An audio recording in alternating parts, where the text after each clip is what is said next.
Assalamualaikum dan salam sejahtera. Hari ini saya bersama ahli kumpulan saya akan membentangkan tentang mesin lari.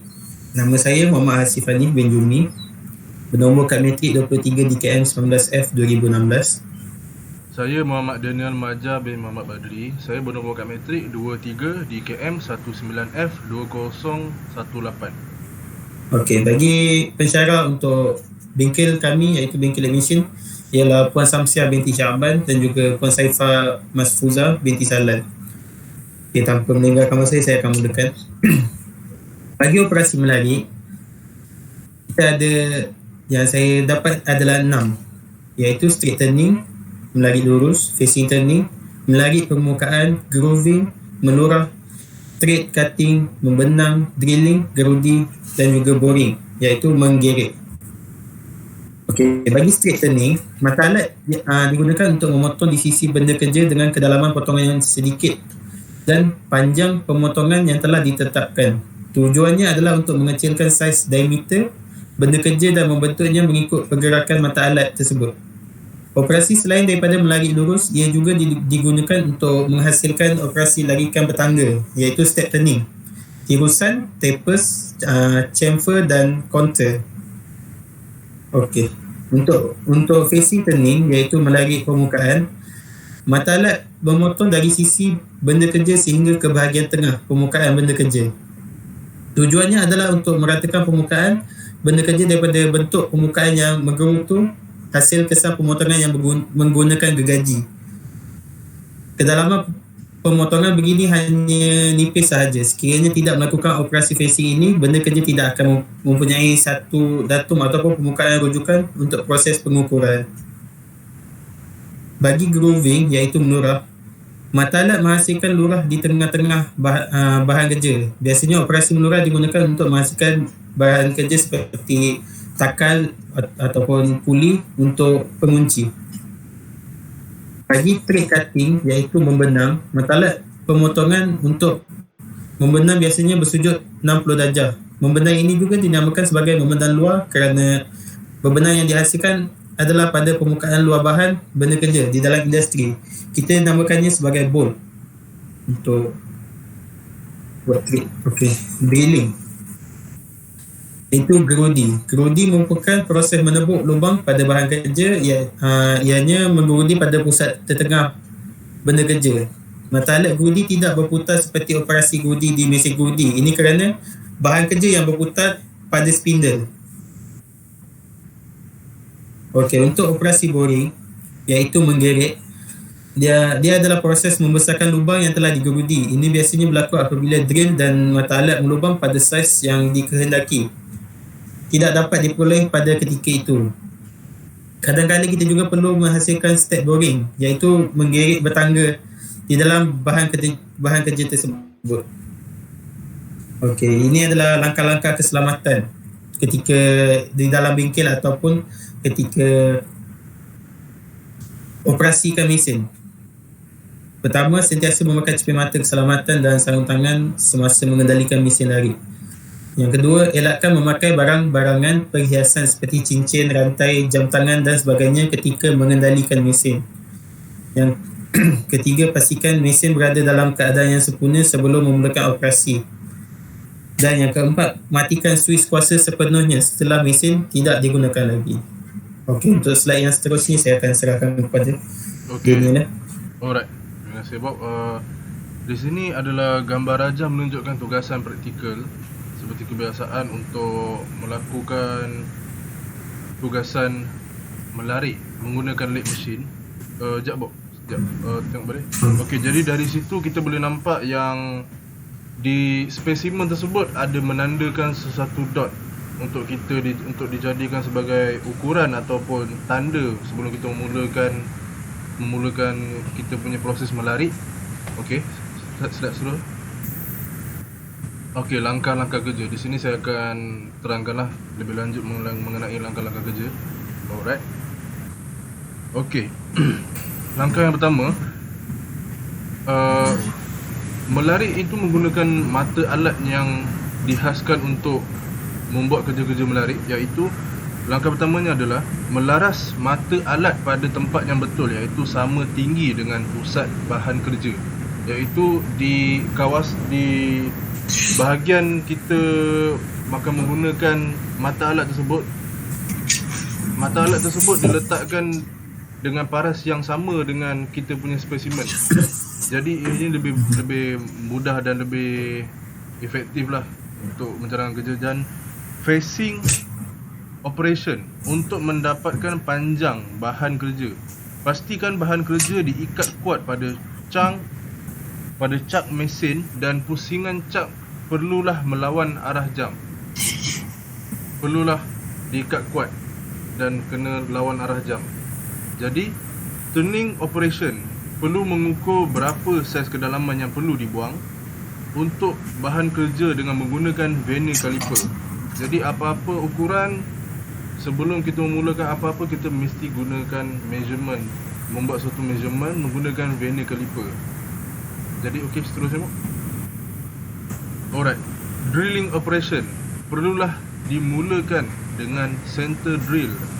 Kemudian drill mengikut turutan dari saiz mata drill kecil ke mata drill yang lebih besar. Jadi untuk memulakan apa-apa, contoh nak buat lubang kan kat spesimen tu, di titik pertengahan sesuatu diameter di spesimen tersebut, kita akan membuat lubang dengan menggunakan mata drill yang bermula dengan mata drill yang kecil hingga mata drill yang besar. Jadi seterusnya, gunakan tolok vernier dan laraskan pada bacaan yang telah ditetapkan. Seperti biasa, untuk dapatkan ukuran yang lebih tepat, kena gunakan tolok vernier. Lakukan kerja penandaan dengan ketinggian radius pada 15 mm pada permukaan bahan kerja, dan dapatkan titik tengah dengan menggunakan garis serenjang pada permukaan bahan kerja. Laraskan tolok vernier pada bacaan 20 mm dan garis tandaan pada permukaan bahan kerja selari dengan garisan serenjang tadi. Okey, seterusnya Bob. Okey, langkah seterusnya. Tandakan titik persilangan pada ketinggian 20 mm dengan tandaan merah. Okey, di situ seperti gambar yang kita nampak di sini dengan tandaan warna merah, sebagai rujukan pusat bahan kerja bagi melakukan operasi grooving. Jadi sebagai apa-apa tanda memang perlu dibuat. Memang kita tak akan expect yang kita akan ingat. Kita akan ingat di mana tanda yang kita akan tandakan untuk dijadikan pusat untuk kita jalankan kerja. Gunakan alatan yang betul dan sesuai untuk melakukan kerja punch, dan pastikan punch dilakukan pada titik merah yang telah ditandakan. Okey, jadi untuk melakukan tanda sebelum kita mulakan drilling, kita akan gunakan punch. Nampak seperti gambar di situ. Kita gunakan alat punch tu dan kita ketukkan pada spesimen tersebut. Dengan menggunakan angkup vernier, ukur dan tandakan jarak dari permukaan A ke D, iaitu 25 mm. Point D merupakan lokasi untuk operasi grooving dilakukan. Okey, jadi seterusnya.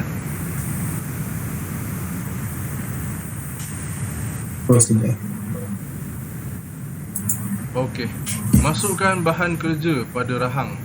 Jadi di lathe machine tu ada, bahasa Inggeris ni dipanggil jaw. Jadi di lathe machine terdapat dua jenis jaw iaitu 3 jaw and 4 jaw.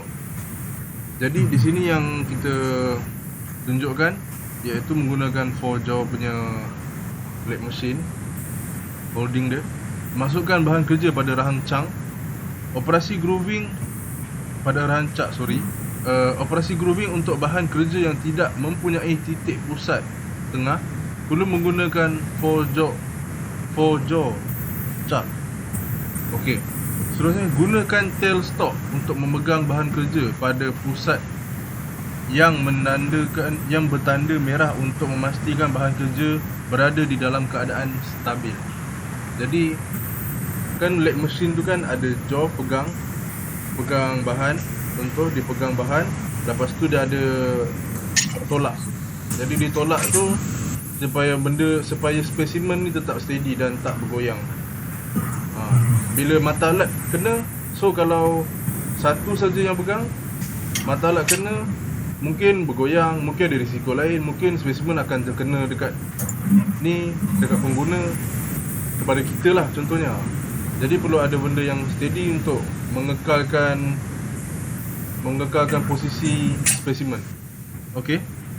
Pastikan kedudukan paksi bahan kerja yang bertanda merah berada sama tinggi dengan hujung mata tengah pada tailstock.